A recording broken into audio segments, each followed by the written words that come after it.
परमात्मा कहते हैं सुत्या साधु जगाइए, जो रटे राम का नाम। अगर किसी भगत को जाकर अगर नींद से भी उठाओगे ना, आओ सत्साई भगत जी, जय हो बंदी छोड़ के आओ भगत जी, जय हो परमात्मा की, तो कहते हैं सुत्या संत जगाइए, वो रटे राम का नाम।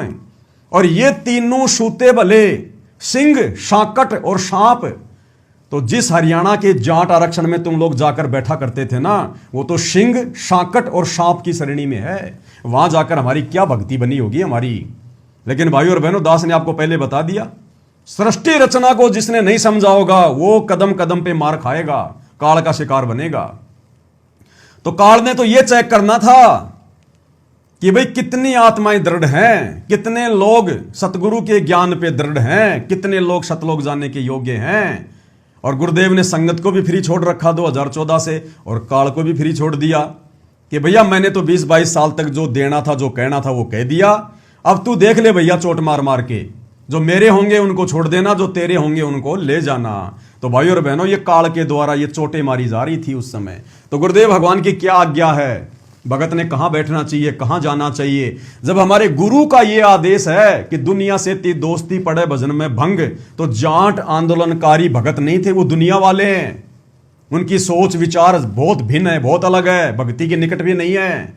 भला फिर गुरु अपने भक्तों को अपनी वाणी के विरुद्ध जाट आंदोलन का समर्थन करने और अपने भक्तों को जाटों के धरनों पर जाने का आदेश कैसे देंगे? क्योंकि गुरु अपने ज्ञान, अपनी वाणियों के खिलाफ नहीं जा सकता। क्या कह रहे हैं गुरुदेव की मुख कमल से सुनिए। कबीरा दुनिया से ती दोस्ती ओए भजन में भंगे, एका एकी राम से है कै साधु के संगे। बिना सत्संगी के पास बैठने में भी आपको पाप लगेगा। आप बिना सत्संगी के पास में बैठने से भी आपको पाप लगेगा। कौन कह रहे हैं? कबीर भगवान सतगुरु रामपाल जी। और ये तो कितने कितने दिन जाकर बैठे, पूरा पूरा दिन जाकर बैठा करते थे, सुबह चले जाते थे, रात को आया करते थे। और गुरुजी कहते हैं बिना सत्संगी के पास बैठने से भी आपको पाप लगेगा, पाप। तो बताओ भाई और बहनों, उस समय ये लोग क्या कमा रहे थे वहां जाकर? क्या सतगुरु अपने भक्तों से पाप की कमाई करवाएगा क्या? जाट आरक्षण को समर्थन देके अपने भक्तों को जाटों के धरनों पर भेजकर। तो किसका आदेश था फिर ये?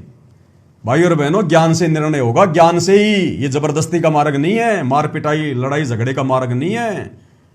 परमात्मा कहते हैं बज्रबान की बोऊं बाड़ी और सतगुरु संत जीत है राड़ी।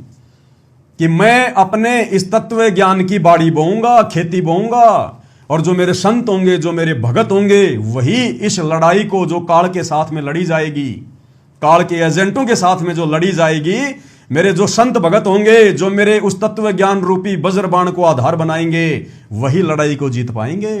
रमेणी में पढ़ते हैं ना हम रोजाना, वज्रबाण की बोऊं बाड़ी और सतगुरु संत जीत हैं राड़ी। राड़ी यानी फसाद, झगड़ा। तो सतगुरु के सत्सेवक बच्चों ने काल के साथ में गुरुदेव के तत्व ज्ञान को वज्र के रूप में, हथियार के रूप में यूज करके उस समय लड़ाई लड़ी और अपनी मर्यादा तोड़वाने से बचे रहे। तो क्या कह रहे हैं गुरुदेव? का भजन भंग हो सकता है, तो इसलिए बताया या तो अपने सत्संगी दौरे जा बैठे या फिर अपना नाम पर लगा रहे।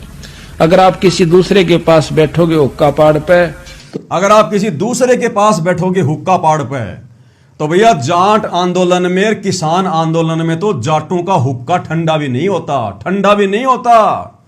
अगर पूरी दुनिया में सबसे ज्यादा कोई तंबाकू सेवन करते हैं, हुक्का पीते हैं, तो हरियाणा के लोग हैं, और वो भी हरियाणा के जाट।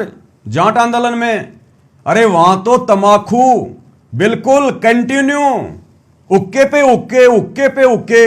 और गुरुदेव वही तो कह रहे हैं, वही तो बता रहे हैं परमात्मा कि तुम्हारा भजन भंग होगा आप किसी हुक्के पाड़ के पास बैठोगे तो। अब हुक्के पाड़ू के पास में बैठा दिया काल ने, तो जानते ने कहा लो पी लो मेरे यार, तो नु कहेगा ना मन तो छोड़ दिया। क्यों क्या हो गया भाई? नाम ले लिया, ओ तुरो सोचू ये खा कर बिल्ली नो गया आज करन चाली, यानी 36 ताने मारेगा। और फिर नो कहेगा भाई काल तो रोटी भी छुटवाऊंगे तेरी, यो नारायण सत्संग देखा।